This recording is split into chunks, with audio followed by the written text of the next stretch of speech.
here only whatever happened, and just I want to bring only to your notice, not even government.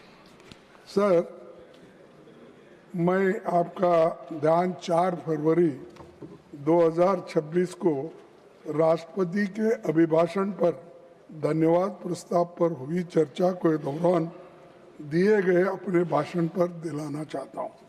मैंने अपनी तरफ से आरंभ में ही इस बात को स्पष्ट रूप से कहा था कि राष्ट्रपति का अभिभाषण राष्ट्रीय महत्व के मुद्दों को उठाने का एक बेहतरीन अवसर था, पर वे बातें अभिभाषण में परिलक्षित नहीं होती।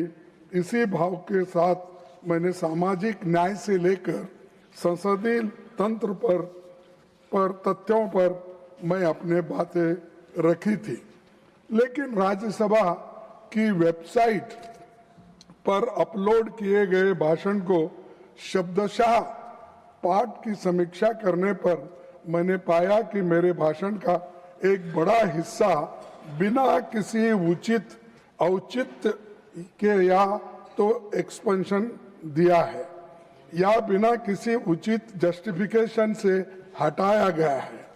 मैंने जो समीक्षा की है उसमें पाया है कि मेरे भाषण के अनरिकॉर्डेड पोर्शंस वे हैं जिसमें मैंने वर्तमान सरकार के कार्यकाल में संसदीय कामकाज पर तथ्यों के साथ टिप्पणियां की है और प्रधानमंत्री जी की चंद नीतियों की आलोचना की है, जो कि नेता प्रतिपक्ष होने के कारण मेरा यह दायित्व भी है, क्योंकि मुझे लगता है कि वे नीतियां भारतीय जनमानस पर प्रतिकूल प्रभाव डाल रही है। मेरा संसदीय जीवन 5 दशक से अधिक का है। लंबे समय तक विधायक और सांसद के रूप में मैंने काम किया है और हमेशा मैंने सदन की गरिमा, नियम, परंपराओं और पीठासीन अधिकारी के कर्तव्य की जानकारी के साथ हमेशा भाषा की मर्यादा के प्रति सजग और सचेत रहा हूं। कहा किन बातों को निकाला जा सकता है, इसमें पूरी तरह मैं वाकिफ हूं और कुछ जानता हूं।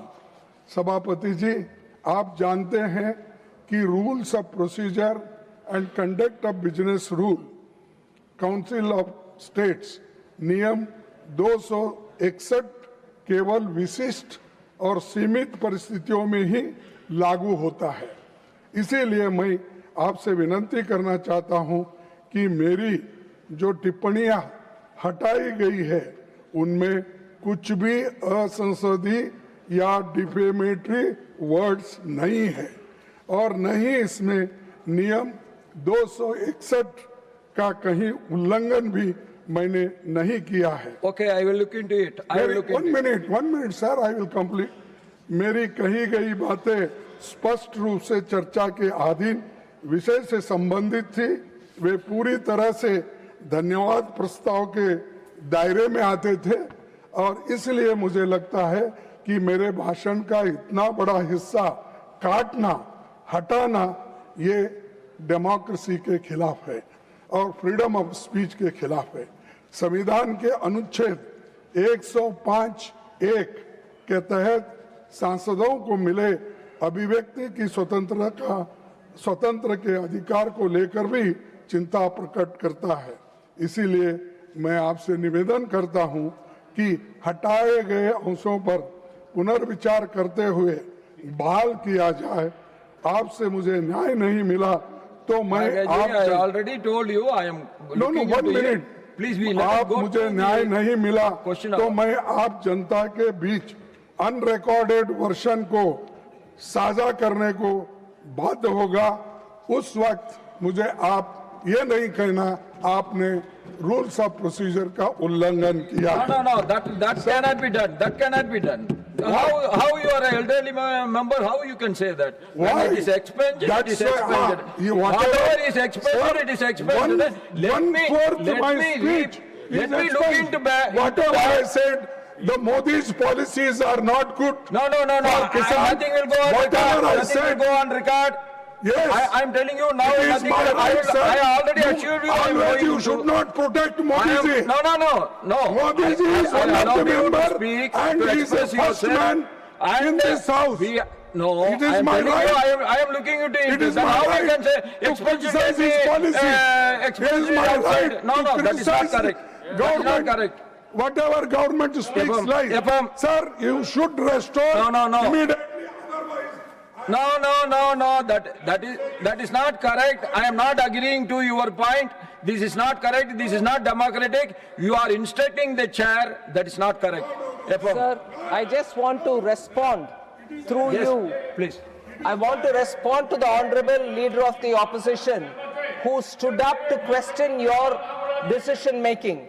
The Leader of the Opposition has stood up to question your decision making. I want to quote from the Rules 261, sir. Proceedings of the Council.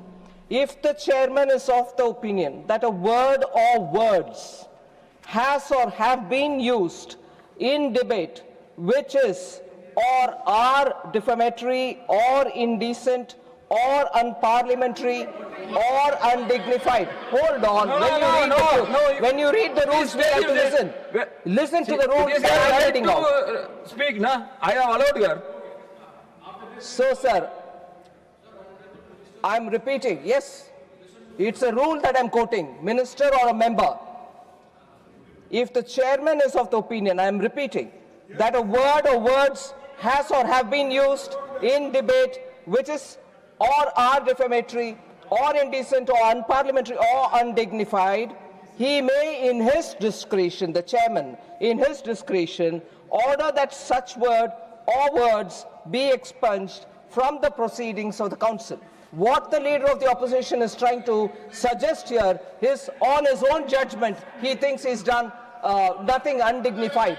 Whereas you've taken a call, the call as a chairman, and to re-question that and to suggest that it is to protect the Honorable Prime Minister, I think is not appropriate for the position of the Leader of the Opposition. I think the respect should be given to the chair.